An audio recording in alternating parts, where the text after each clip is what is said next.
Même j'ai appelé un ami, je lui ai dit, mais écoute, là j'ai une idée, on va devenir millionnaire. Je lui ai dit comme ça, il était minuit, j'ai appelé, j'ai fait, on va devenir millionnaire. Et on l'a fait tout de suite. Et dès le premier jour où on commençait déjà à être en bénéfice, j'ai dit, laisse tomber. On a été jusqu'à 60 000 € par jour. Et là, à partir de ce moment-là, j'en revenais même pas. Même à partir de 10 000, j'en revenais pas. J'étais en vacances avec mon ami. J'étais là, comment c'est possible, tu vois? Faut se lever chaque matin et se dire, moi je veux ça, je veux ça. Donc pour avoir ça, il faut vraiment que je m'y mette. Et au bout d'un moment, de toute façon, c'est quand tu seras au plus bas que ça va marcher. Moi, ça a toujours été quand j'étais au plus bas, quand j'avais presque tout perdu. Hop, là, ça a explosé. Parce que je pense que quand tu es au plus bas, tu as quelque chose en toi qui se réveille, qui s'active. Et cette chose-là, elle te fait décoller. Hello tout le monde, c'est Yomi. Aujourd'hui, on se retrouve pour un nouvel interview. Aujourd'hui, on a une histoire très intéressante et des chiffres qui sont assez hallucinants. Théo, je te laisse te présenter rapidement. Comment tu t'appelles, j'ai déjà dit. Mais d'où est-ce que tu viens? Où est-ce que tu habites? Qu'est-ce que tu as fait dans le business? Donc, moi, je m'appelle Théo. Je viens de l'Est de la France. J'ai 19 ans. À l'heure actuelle, j'habite à Dubaï. Donc, depuis 4-5 mois, j'habite ici. Et j'ai fait 10 millions de chiffres d'affaires en e-commerce. Waouh, bravo. Ouais. Bravo. Surtout si jeune, c'est assez ouf. C'est pas la première fois que j'interviewe quelqu'un qui a réussi à faire des chiffres élevés et jeunes, et je trouve ça ultra inspirant de voir qu'on a des entrepreneurs de plus en plus jeunes qui réussissent. Et t'as que 19 ans aujourd'hui, donc je me réjouis de voir ce que tu fais au cours des prochaines années. Commençons par le début. Quand est-ce que c'est la première fois que tu t'es rendu compte que tu avais un penchant pour l'entrepreneuriat, que tu avais envie de lancer des business, etc. Est-ce que tu as eu un déclic quand tu étais plus jeune? À partir de quand est-ce que tu as remarqué que tu étais un petit peu différent? C'était vers 14-15 ans, quand je voyais tous les jeunes de mon école avec du Ralph Lauren, etc. Et moi, je pouvais pas forcément, tu vois, parce que mes parents, ils n'avaient pas forcément m'acheter ça. Je me suis dit, il faut que je trouve un moyen de faire de l'argent. Okay. Et donc là, j'ai tapé sur Google, j'ai vu qu'on pouvait faire du e-commerce, ce genre de choses. Donc je me suis dit, vas-y, on va tenter. Puis voilà, je pense qu'en faisant ça, ça a eu le déclic et au fur et à mesure. Ok, donc tu as eu le réflexe que de plus en plus de personnes ont en ce moment. Ta génération là, en tout cas la mienne, ça commençait, c'est de tout chercher sur internet. C'est ça, ouais. Et moi aussi, j'ai découvert le business en ligne en tapant sur YouTube. Ouais. Google, c'est vraiment la clé pour choper des infos. Et donc toi, de base, la motivation, c'était vraiment de pouvoir avoir plus d'argent tout simplement, ou bien il y avait d'autres choses qui te motivaient à essayer de lancer un business? En vérité, c'était l'aspect matériel. Okay. Et puis avec le temps, ça a été plus la liberté, ça a été les voyages, la cuisine, les expériences. Mais au tout début, c'était plus matériel parce que je voulais ça, je voulais ci. Et je pense que c'est la même chose pour beaucoup de gens. Il y a pas mal de gens qui ont honte de dire ouais, je voulais juste m'acheter une Rolex, ce genre de choses. Ouais. Mais moi, je sais que personnellement, moi j'ai toujours été très ambitieux, mais c'est clair qu'au début, les trucs matériels, ça te motive de ouf. Ah bah oui. Et après, par contre, si tu as envie de continuer à avancer, ta motivation elle se transforme parce que les trucs matériels, voilà, tu fais tes premiers chiffres, tu arrives assez rapidement à les avoir. Et ensuite, tu as la motivation qui change. Ok, donc voilà, tu as 14 ans, tu es super jeune à l'époque et tu tombes sur le e-commerce. Comment ça se passe? Est-ce que tu essaies tout de suite de lancer un site? Est-ce que c'est vraiment le premier business que tu tentes? Comment ça se passe au début? Au début, du coup, vu que j'étais mineur, c'était très très compliqué. Et du coup, au début, j'étais sur des groupes de discussion d'e-commerce. Je me renseignais énormément, je me formais. Et j'aidais même d'autres personnes à faire du e-commerce à ma place. Et du coup, contre ça, ils pouvaient me rémunérer contre les services que je leur donnais. Et dès que j'ai pu, donc dès que j'ai eu la majorité, je me suis lancé. Et là, j'ai fait mes propres sites et ça a explosé vu que j'avais déjà les compétences et les connaissances avant. Je pense que c'est super intéressant, passons un petit peu de temps là-dessus. Quand tu es mineur, c'est clair que c'est plus compliqué. Il y a la possibilité de lancer avec ses parents ou un proche, etc. Mais spécialement en France, c'est quand même un petit peu compliqué. Et du coup, toi, tu as eu cette idée d'aller aider des gens, donc de ne pas avoir un site à ton nom, une entreprise à ton nom, mais plutôt d'aller aider des gens à faire un échange de bons procédés et tu t'es formé en même temps. Tu peux en parler un peu plus parce que je sais qu'il y a beaucoup de gens qui regardent mes vidéos, qui sont plus jeunes et qui ont envie de se former, qui ont envie de se lancer, mais qui ne sont pas encore la majorité. C'est ça, au début, c'est vrai que quand tu n'as pas la majorité, tu ne peux pas forcément ouvrir de compte Stripe, tout ce qu'il y a pour pouvoir faire du e-commerce. Et du coup, ce qu'il y a de mieux, c'est d'essayer de prendre le plus d'informations et de se former le plus possible pour comme ça, dès que tu peux, éviter de faire le maximum d'erreurs. Parce que le problème, c'est que quand on commence, on va faire beaucoup d'erreurs qui sont très futiles et très bêtes. Et avec les connaissances, les personnes qu'on va rencontrer et les formations qu'on va suivre, on va pouvoir éliminer toutes ces erreurs, économiser le plus d'argent, économiser le plus de temps et au final tout de suite avoir des très gros chiffres ou en tout cas du chiffre suffisant pour vivre. Et du coup, tu as dit que tu aidais les personnes. Est-ce que tu as 2-3 trucs que tu as fait que tu pourrais partager pour les jeunes qui ont envie déjà de commencer à faire quelque chose sans forcément lancer un business en entier? Par exemple, tout simplement, je faisais des templates de sites. Par exemple, je pouvais faire les descriptions produits pour les personnes, je pouvais faire les descriptions avantages, je pouvais mettre en place les différentes applications sur Shopify, je pouvais faire les CGV aussi, ça m'arrivait de faire des CGV, bon, j'avais pas le niveau d'un avocat et puis j'écrivais très mal, mais ça passait avec un correcteur. Et voilà, j'ai fait aussi des logos, j'ai fait pas mal parce que bon, il y a des moyens très simples de faire des logos et j'étais rémunéré pour ce genre de choses. Et tu trouvais où du coup les gens qui avaient besoin de ton aide? Sur des forums, Discord, Facebook, Instagram, ce genre de pages où on va discuter ensemble et puis au bout d'un moment, s'ils apprennent à te connaître et puis que toi tu te vends bien aussi parce que c'est aussi de la vente, et ils vont te dire voilà, moi j'ai besoin de ça, ça, ça, est-ce que tu peux me le faire dans tel temps et puis tu vas le faire. Et puis pour apprendre toutes ces choses-là, c'est évident, mais dis-le quand même, comment est-ce que tu as appris à faire des logos, ce genre de choses? J'ai appris soit par exemple en me formant avec ta formation ou en cherchant sur Google, voilà, parce que par exemple pour trouver des logos c'est très simple, Canva, ce genre de choses. On tape créer un logo, on va tout de suite tomber sur… Ouais, je pense que c'est super intéressant ce que tu dis, il faut juste être des merdes. C'est ça. Et je pense que le fait que tu l'aies été depuis que tu es vraiment tout jeune, ça t'a donné un énorme avantage par la suite. Donc maintenant tu as 18 ans, tu as déjà peut-être mis un petit peu d'argent de côté en faisant 2-3 trucs par-ci par-là. Voilà, comment est-ce que tu fais pour lancer ton premier business? Est-ce que ça réussit tout de suite? Comment est-ce que ça se passe au début? Alors au début c'est quand même difficile. Au début il y a quand même beaucoup d'erreurs qu'on a fait parce qu'on va avoir des blocages publicitaires, on va avoir des blocages Stripe ou autres qu'on ne sait pas forcément au début parce qu'au début on apprend. Et du coup on va tenter, on va retenter. Puis jusqu'au moment où on obtient un site qui là commence à vraiment exploser avec du gros chiffre d'affaires. Et c'est là où on se dit, il faut vraiment que celui-là, on le fasse durer sur le long terme. Donc, on va commencer à faire des marques blanches, des marques OEM. Et on va aussi commencer à scaler dans différents pays, dans différentes langues. Ok. Et qu'est-ce qui t'a donné la motivation en fait, de persévérer quand au début tu fais tes premières erreurs, ça décolle pas tout de suite? Parce que je sais qu'il y a beaucoup de gens, ils se lancent, ils font un site, ça marche pas.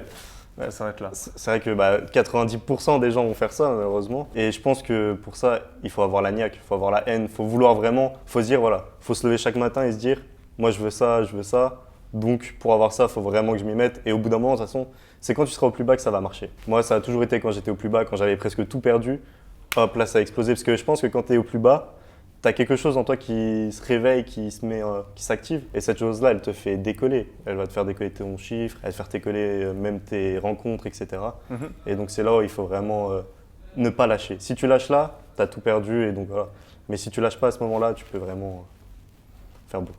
Et si tu peux nous parler un petit peu plus du premier site qui a vraiment fonctionné pour toi, qu'est-ce qui était différent? Qu'est-ce que tu as compris? Qu'est-ce que tu as changé par rapport aux échecs que tu avais avant qui t'ont permis d'avoir le succès sur ce premier site-là? Je pense que je me suis dit, il faut que j'arrête de me mettre à la place du vendeur et que j'essaie de me mettre à la place du client. Ça veut dire qu'est-ce que le client va regarder en premier, quels sont les avantages, quels sont les délais par exemple de livraison, etc. qui peuvent faire que le client ne va pas acheter ou acheter.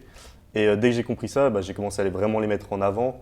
Et ça a tout changé, parce qu'au début, je faisais des descriptions, mais les descriptions, elles n'étaient pas bonnes. Ça veut dire que je ne mettais pas en avant les avantages que le client allait avoir avec mon produit. Aussi, certains produits n'avaient aucun avantage. Ça veut dire que le client, il l'achetait, c'était futile, c'était inutile. Donc certes, au début, on va pouvoir faire un peu d'argent comme ça, mais pas forcément sur le long terme, parce que s'il n'y a pas d'avantage, les gens ne vont pas continuer à acheter et acheter. Ok. Donc, comment est-ce que tu fais pour te mettre à la place du client concrètement? Est-ce que tu vas lire des reviews? Est-ce que tu essaies de te mettre dans la peau du client? Est-ce que tu choisis des produits que toi-même t'achèterais? Comment est-ce que tu fais ce travail? Ouais, alors ça, j'achète souvent des produits que moi-même j'achèterais. Ok. Parce que ça, je trouve que c'est ce qu'il y a de mieux. Parce que grâce à cette technique, on va pouvoir vraiment voir la valeur de l'objet et donc la mettre en avant. Alors que si on ne veut pas l'acheter, cet objet, je pense qu'il y a plein de valeurs ajoutées qu'on ne va pas pouvoir mettre parce qu'on n'aura pas idée de ces valeurs ou autres. Alors que si on est client soi-même du produit qu'on vend, on va pouvoir mieux le vendre. Donc ça, c'est un truc que je fais souvent. Et aussi, comment je me mets à la place du client, soit je demande à des gens de ma famille de me dire est-ce que toi tu achèterais et pourquoi tu achèterais, soit je lis des reviews sur internet du produit, sur AliExpress, sur Alibaba, etc.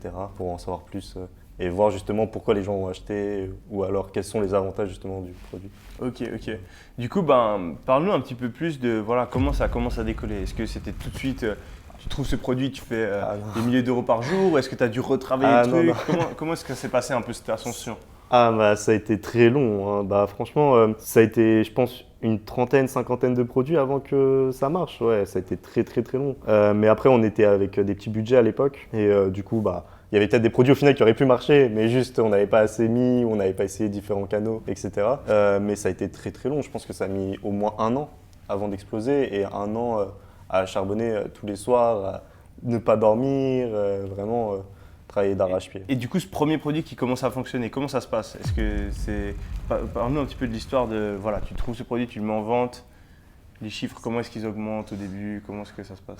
Alors le premier produit, au début, en fait, moi je l'ai vu tout de suite. J'ai eu la chance, c'est un produit qui a vraiment explosé tout de suite dès qu'on l'a mis sur le marché, il a explosé. Mais le premier produit, on voit qu'il marche et puis on va augmenter le budget, on va changer les publicités, on va les mettre sur différents canaux, etc. Et on va voir que sur différents canaux, ils vont marcher. Et là, on va se dire, c'est qu'il y a quand même un énorme potentiel sur ce produit. S'il marche sur différents canaux, il marche différentes langues, c'est qu'on peut vraiment aller très très loin. Donc tout de suite, toi-même, avant d'avoir de gros résultats, tu t'es dit, je fais tous les canaux publicitaires, tous les marchés. Alors non, d'abord j'ai essayé un canal. Ok. Là, il a marché. Ouais. J'ai dit, ok, celui-là, en fait, j'y croyais en mon produit. J'étais là, Quand tu l'as découvert, tu ouais, pensais voilà. déjà qu'il y avait J'étais beaucoup de déjà, potentiel. même j'ai appelé un ami, je lui ai dit, mais écoute, là j'ai une idée, on va devenir millionnaire. Je lui ai dit qu'un ça, il était minuit, j'ai appelé, j'ai fait, on va devenir millionnaire. Et on l'a fait tout de suite. Et dès le premier jour, on commençait déjà à être en bénéfice, j'ai dit, mais laisse tomber, Ok. on va aller. Et là, on a fait tous les canaux. Et même au bout d'un moment, je ne suis pas professionnel. Ça veut dire que ce n'est pas mon métier de faire de la publicité. Donc je suis passé par une agence. Et eux, ils ont encore décuplé mes gains. Et après, voilà, j'ai mis dans tous les pays où je pouvais, en tout cas, où j'ai essayé. Il y en a qui ont raté. Il y a des pays, forcément, ça ne se vend pas bien. Ouais. Mais j'ai essayé de mettre dans tous les pays possibles. Et qu'est-ce qu'il y avait sur ce produit, justement, qui, selon toi, a fait qu'il a aussi bien fonctionné? Je pense c'est parce que les gens qui l'achètent, ils obtiennent vraiment quelque chose en plus. Ça veut dire ça va leur servir peut-être dans la vie de tous les jours. Ou alors ils vont pouvoir dire aux gens, oh regarde j'ai ça. Tu vois, si par exemple c'est de l'art ou quoi, ils vont pouvoir dire, ah voilà j'ai ça. Et donc c'est ça qui fait que ce produit a vraiment marché parce qu'il était très buzz. Ça veut dire, tu vois la vidéo, tu es en mode, ah ouais, moi je veux ce produit. Et après, tu vas la partager à tes amis et tes amis vont la partager, donc etc. un aspect viral. Ouais, c'est ça, un aspect très viral. Et du coup, c'est ça qui a fait que je pense qu'il a explosé.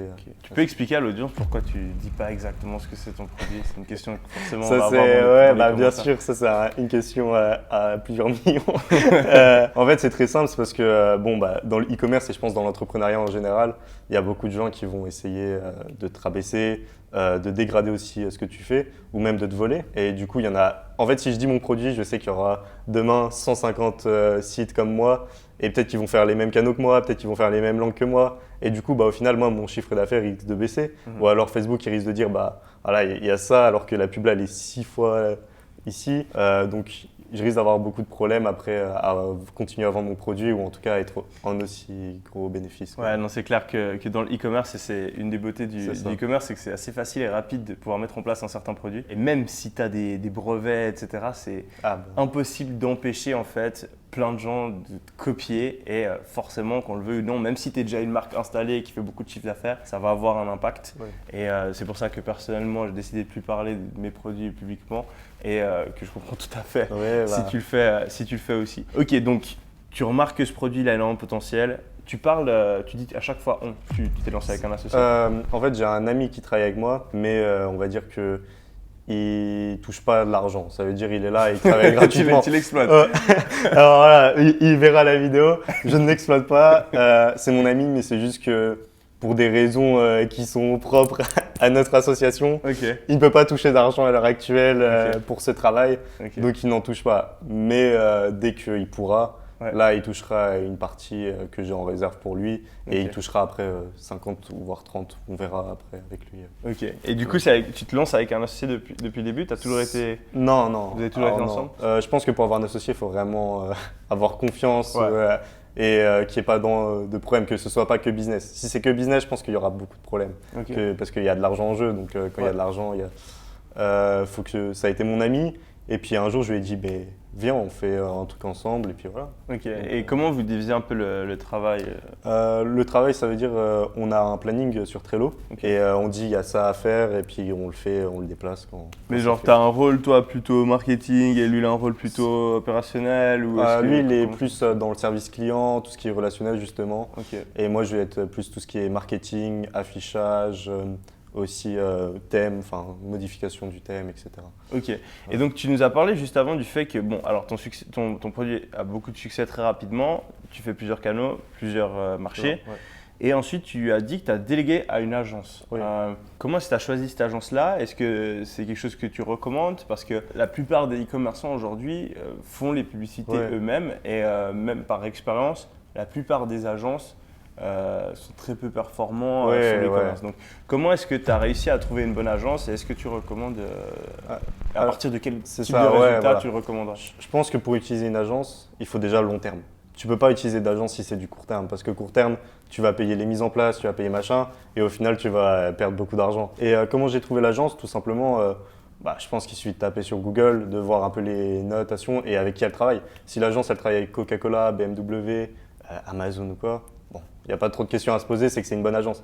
Maintenant, si elle va commencer à travailler avec des trucs un peu moins connus ou quoi, bon, il va falloir tester, mais si ça marche pas, changer tout de suite, quoi. Ok. Je pense que voilà, moi j'ai eu de la chance, je suis tout de suite tombé sur une très bonne agence qui est même, je crois, si je dis pas de bêtises, de toute façon les gens ils le trouveront assez facilement si je dis ça, mais je crois numéro 1 en Europe au niveau du marketing, etc.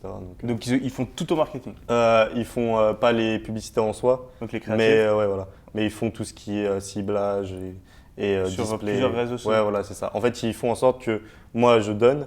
Et après, eux, ils les mettent partout. Ils déploient. Et donc, tu as dit que tu utilisais plusieurs canaux publicitaires. C'est quoi les sources de trafic principales? Google, Facebook, Pinterest. Après, il va y avoir un peu de Snap pour du retargeting. On a aussi certains réseaux russes, certains réseaux russes et même certains réseaux chinois qui peuvent être accédés dans différents pays en Asie. Ok. Donc voilà. Et ça va permettre du coup d'être vraiment partout. Et donc par exemple, la personne, elle va voir ton produit sur Facebook. Elle va peut-être mettre un j'aime ou même regarder que 30%. Et bah moi après, tout de suite, je cible, je mets la patate sur tous les réseaux display de manière à ce que la personne elle soit convaincue qu'il faut qu'elle l'ait. Il faut qu'elle ait le produit. Ok. Donc tu es passé de combien à combien de chiffre d'affaires en combien de temps? Ça a été très vite. Ça a été très très vite. Les premiers mois, c'était assez long. Parce que les premiers mois, il faut avoir l'argent pour avoir les produits, il faut avoir l'argent pour les pubs. Donc ça a été très long, donc on était à 1 000 € par jour, 2 000 € par jour. Et puis à un moment, on est monté à 10 000 € par jour. Et c'est à partir de ce moment-là où j'ai vu une explosion, parce qu'à partir de 10 000 € par jour, j'avais tellement de budget pour pouvoir mettre en pub, pour pouvoir financer même l'amélioration du produit, des stocks, que j'ai pu mettre 20. Et là, j'ai fait 20, 30, 40 000 et même au maximum 55 000, 60 000 € par jour. Wow. Ça a été un moment pendant les fêtes. Combiné sur plusieurs marchés. Les marchés, voilà. Combiné. On a été jusqu'à 60 000 € par jour. Et là, à partir de ce moment-là, j'en revenais même pas. Même à partir de 10 000, j'en revenais pas. J'étais en vacances avec mon ami. Et comment c'est possible, tu vois? Et à ce moment-là, 60 000 € par jour, toi tu gères même plus. Moi je fais plus rien. Non, moi là, à l'heure actuelle où je te parle, il n'y a que mon associé qui gère le relationnel, tu vois, qui délègue à d'autres personnes pour le SAV, mais des fois il a besoin d'être là quand même. Mais sinon, moi je ne gère absolument plus rien. Logistique, c'est plus moi. Les produits, c'est plus moi. Et du coup, il y a quand même un gros travail qui a dû être fait, j'imagine, sur le sourcing, sur le fait de trouver le produit, avoir un produit de qualité, gérer les stocks, etc. Si tu peux nous expliquer un petit peu la progression, comment est-ce que tu as… J'imagine qu'au début, tu es parti sans stock, je sais pas. C'est ça. Comment est-ce que tu as fait pour évoluer jusqu'à aujourd'hui un truc qui tourne aussi bien, quoi? En fait, au début, j'étais sur AliExpress, comme je pense la plupart des dropshippers, parce que c'était un peu là le Alibaba du drop. Et après, j'ai eu d'abord un agent qui livrait, mais qui livrait coup-ci, coup-ça, quoi. Et donc après, je me suis dit, bon, on va contacter tous les agents qui vendent le produit, on va voir comment ils livrent, etc. J'en ai contacté et puis il y en a un qui est sorti du lot, qui a été très très bon. Et à partir de ce moment-là, j'ai commencé à travailler avec lui tout le temps. Et jusqu'à ce qu'au moment, il quitte carrément l'usine et qu'en fait, il devienne mon agent personnel et qu'il travaille pour moi avec du coup ses employés. Et du coup, qu'il fasse ma logistique, qu'il fasse mes envois et qu'il même recherche des produits ou qui améliore les produits. Parce que donc, tu as ce premier produit, c'est un site monoproduit du coup ou C'est un site multiproduit, mais en fait, il y a très peu de produits, juste beaucoup de variantes. D'accord. C'est ça.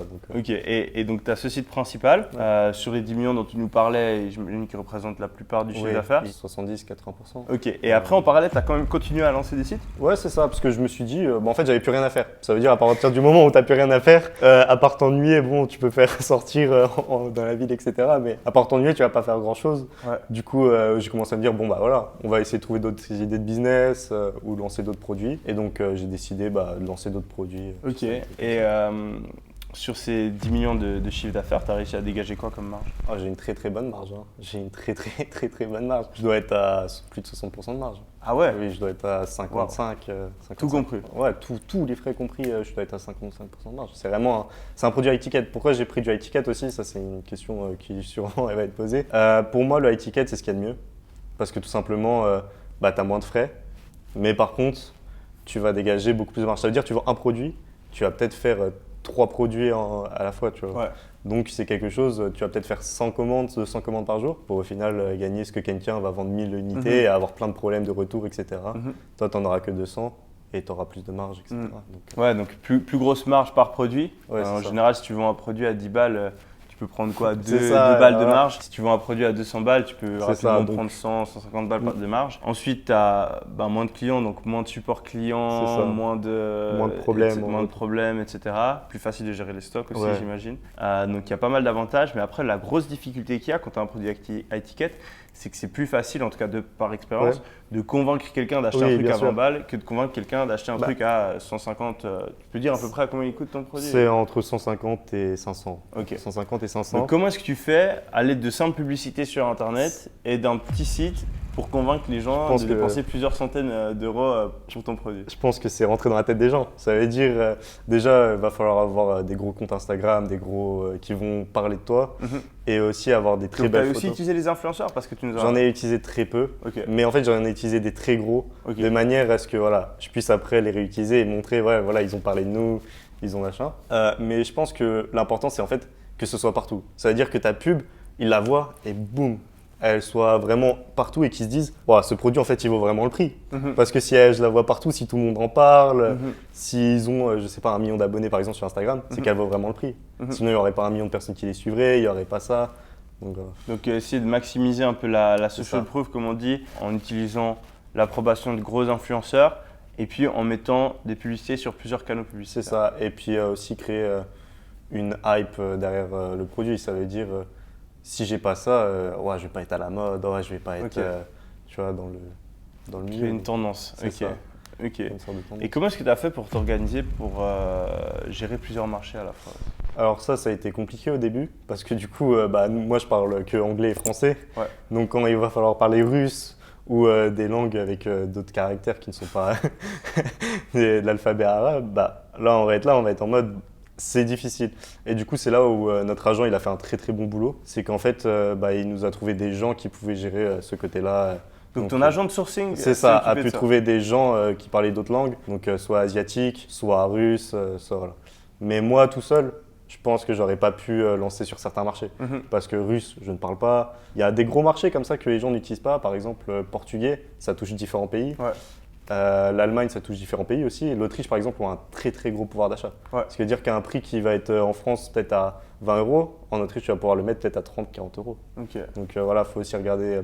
Faut changer le prix par rapport au pays aussi, je pense. C'est important. Ok. Ouais, mais voilà. Et tu as une stratégie spécifique pour attaquer un nouveau marché? Tu lances juste le produit? Je comme ça lance. Alors, ouais, Tu fais c'est un traduire peu- tes publicités? Comment Ouais, tu je fais fais ça? traduire. Je Ok. fais traduire mes publicités par des professionnels, parce que moi, voilà. Et dès qu'elles sont traduites, je donne à l'agence, et l'agence va me dire, ouais, on va tenter le pays là, et on tente. Si ça marche pas, on va tenter un autre canal, parce que du coup, vu qu'on a les moyens, on va tenter différents canaux. Et s'il y en a un qui marche, on va le prendre, on va le booster, et après seulement, on va retargeter sur les autres, etc. On va tenter de récupérer les autres. Ok. Et du coup, toute cette croissance, passer de 0 à plusieurs millions de chiffres d'affaires aujourd'hui, ça s'est passé en combien de temps? Waouh, ça a été très très court. Ça a été très court, 1 an et demi. Waouh. 1 an et demi, ouais. Après, parce que je connaissais déjà beaucoup de monde, beaucoup de choses aussi dans l'e-commerce. Donc je pense que j'ai eu là un coup de chance aussi, parce que bon, il y a de la chance dans son produit. Son produit peut être très bon, mais ne pas marcher. Il peut être mauvais comme très bien marcher. Du coup, ce serait quoi les conseils que tu aurais pour les personnes qui sont dans le e-commerce, qui veulent se lancer, qui n'ont peut-être pas encore trouvé un bon produit ou qui n'ont pas encore réussi à obtenir des chiffres conséquents? Tu penses c'est quoi les clés vraiment du succès aujourd'hui? Ne jamais lâcher, ne jamais abandonner, ça veut dire peu importe ce qu'il y a devant toi, même si tu penses que tu ne peux plus, toujours essayer. De toute façon, il y a tellement de moyens. Il y a des moyens gratuits, il y a des moyens payants. Tu vas pouvoir toujours tout vendre. Moi, à un moment, il y a eu des produits tests. J'essayais même de les vendre avec des faux comptes Instagram. Je me faisais passer pour des filles, par exemple. J'essayais de les vendre comme ça. Et il y avait des gens qui achetaient hein, comme ça. Ouais. Donc il faut se dire qu'il y a toujours moyen de faire de l'argent. Ouais. Il faut juste le vouloir. Et dès que tu le voudras, à un bout d'un moment, ça va marcher. Il faut juste du temps. Il faut juste du temps. Ça peut prendre... Moi, ça a pris très peu de temps, mais ça peut prendre 1, 2, 3, 4, 5 ans. Ok. Mais au bout d'un moment, ça marchera. Bon, après, au bout de 5 ans aussi, ça marche pas. Voilà, hein, si ça marche pas au bout de 5 ans, il faut se remettre en question, je pense. Ouais. Mais voilà. Ok. Et d'un point de vue peut-être un peu plus technique, genre les conseils par rapport au site, Ouais. au choix du produit, aux publicités, qu'est-ce que c'est un peu les petits hacks, les petites astuces Ouais. que tu as trouvées qui t'ont vraiment aidé? Bah, du coup, je pense qu'au niveau du produit, c'est de mettre à la place du client. Ouais. Essayer de trouver des produits long terme, parce que beaucoup de gens vont trouver des produits court terme, mais au final, ils vont faire un produit, puis un second, Ouais, puis un ça second. sert Et à au rien. final, sur la durée, ils vont être Ouais. détruits. Donc, trouver un produit long terme, essayer de faire une image de marque avec. Au niveau du site, c'est éviter de paraître cheap. Ça veut dire essayer de faire quelque chose, même si c'est simple, qui paraît haut de gamme, voilà, parce qu'on va pouvoir vendre plus cher et on aura plus de taux de conversion. Au niveau des services de paiement, bon, ça c'est une longue histoire, mais les services de paiement, faut être gentil avec eux, je pense aussi. Je pense que si t'es pas gentil avec les services de paiement, bon, ça va se mal. Qu'est-ce que tu entends par gentil? C'est être très poli, Ok. c'est être dans leur sens. Ça veut dire, même si tu sais que tu as raison, Mhm. essayer de toujours être dans leur sens. Par exemple, Stripe, il m'envoie un message dans la minute, je réponds parce que je suis là, je suis en mode, si je réponds dans la minute, ils vont me résoudre mon problème dans 2 heures et c'est bon, tu vois. Ou alors même Revolut e-commerce, par exemple, qui est sorti il n'y a pas longtemps. Enfin, il y a tellement de services de paiement maintenant, mais il faut toujours aller dans leur sens parce qu'il y a beaucoup de gens, ils vont être bloqués dès le début maintenant parce qu'il y a tellement de dropshipping qui vont demander des photos du stock, Mhm. ils vont demander, je sais pas, ils peuvent demander beaucoup de choses maintenant, des factures, ils peuvent manger machin. Et donc il faut toujours aller dans leur sens si tu veux que ce soit débloqué assez rapidement. Ouais. Parce que bloqué, bah, tes pubs elles tournent pour rien, ou alors si tu coupes tes pubs aussi, bah, tu vas avoir des problèmes parce qu'elles vont peut-être avoir un moins bon ratio après, etc. Ouais. Bon, du coup, ta vie, j'imagine, a complètement changé en quelques années. C'est quoi les changements au-delà de ta réussite dans le business qui se sont opérés entre toi il y a 3 ans ou 4 ans et toi maintenant? Bah, je pense ma mentalité déjà et mon niveau de vie. Mon niveau de vie a explosé. Bah, j'étais étudiant, j'étais en DUT, j'ai arrêté mon DUT et j'ai changé de vie, j'ai voyagé, j'étais aux Maldives, j'étais à Porto, j'ai fait des hôtels incroyables. J'ai même un chauffeur actuellement. J'ai un appartement de 4 chambres, ouais c'est ça, 4 chambres, 3 terrasses, franchement 300 mètres carrés je crois, quelque chose comme ça, vue sur le Burj. Enfin, ça me permet de me motiver encore plus parce que quand on obtient ce genre de choses, on se dit on veut toujours plus. Ouais. Et du coup c'est là où... C'est quoi tes objectifs du coup? Là mes objectifs, ça va paraître, pour les gens ça va paraître insolent. J'aimerais bien m'acheter un yacht, mais ça on verra dans les prochaines années comment que ça se passe. Là. Ça coûte cher les yachts. Ouais, voilà, ça coûte très très cher. Donc on verra comment ma vie, mes investissements, nos autres business, comment ça tourne. Et puis si ça tourne vraiment très bien, je pense que d'ici 5 à 10 ans, je pourrais prendre ma retraite sur un yacht. Et puis voilà, on verra. Donc tu as quand même envie de prendre la retraite, tu as quand même envie d'arrêter de travailler à un moment ou... Je pense que tu vas non, travailler jusqu'à que- je continuerai l'entrepreneuriat, je Ouais. continuerai à créer des choses, etc. Mais le je verbe me au pied. mettrai plus de pression. Ça Ok. veut dire à partir de ce moment-là, je serai ouais, ça s'est stoppé. Bon bah ok, bah voilà, je vais essayer de reprendre, mais je prendrai avec mon temps, le temps qu'il Ok. faut. J'ai pas... Du coup, tu fais partie des mondes de l'information. Est-ce que ça t'a aidé et si oui, pourquoi? Ouais, bah la partie mindset, je pense que elle est très intéressante et il faut la suivre parce que c'est en fait la mentalité c'est quelque chose, enfin le mindset c'est quelque chose qui va te faire réussir ou non. Si t'as pas le bon mindset, tu vas jamais réussir, même si tu as un bon produit, même si tu as une bonne page, jamais tu vas réussir. Donc dans la formation, la partie mindset, elle m'a vraiment aidé pour être beaucoup plus constant. Parce que moi, Ok. j'étais quelqu'un qui n'était pas constant. Ça veut dire que je pouvais travailler pendant 3 jours d'affilée, puis après plus rien pendant une semaine. Et au final, je finissais même pas le projet ou quoi. Ouais. Alors que maintenant, ça m'a permis d'être constant, etc. Et aussi, je pense que la formation elle est très très bien pour démarrer tous les canaux. Elle est très développée sur tous les canaux, ce qui veut dire que tu connais rien, même en informatique ou quoi, tu sais juste faire clic droit ou taper 2-3 mots. Il y a beaucoup de gens qui savent plus faire clic C'est- droit. Ouais, vraiment. voilà, à part si tu sais vraiment faire un clic droit, mais bon, normalement ça devrait aller.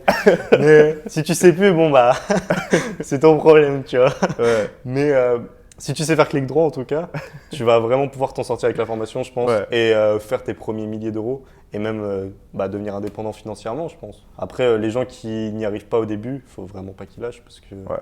Elle est complète. Pour moi, elle est complète. J'en ai acheté plein. Et celle que tu as fait, bah, elle est complète. C'est d'ailleurs pour ça que je suis là aujourd'hui. Sinon, je serais pas là. Merci beaucoup. Est-ce que tu aurais un conseil, du coup, un dernier point pour les gens qui regardent cette vidéo avant de terminer? Non, je pense que j'ai rien d'autre à rajouter. T'as rien d'autre à ajouter? Ben, merci en tout cas d'être passé. Y a pas de Bravo problème. pour ton parcours encore. Merci. C'est impressionnant ce que tu as réussi à faire. Et tu es encore très jeune, donc je me réjouis de te voir évoluer au cours des prochaines années, continuer j'espère. comme ça. Et on se retrouve peut-être, je sais pas, dans Bah, 3 ans. Ouais, voilà, on verra pour où un on en est update. chacun. Voilà. Ça marche. Merci à tous. On se retrouve très prochainement sur la chaîne. C'était Emi et Théo. Allez.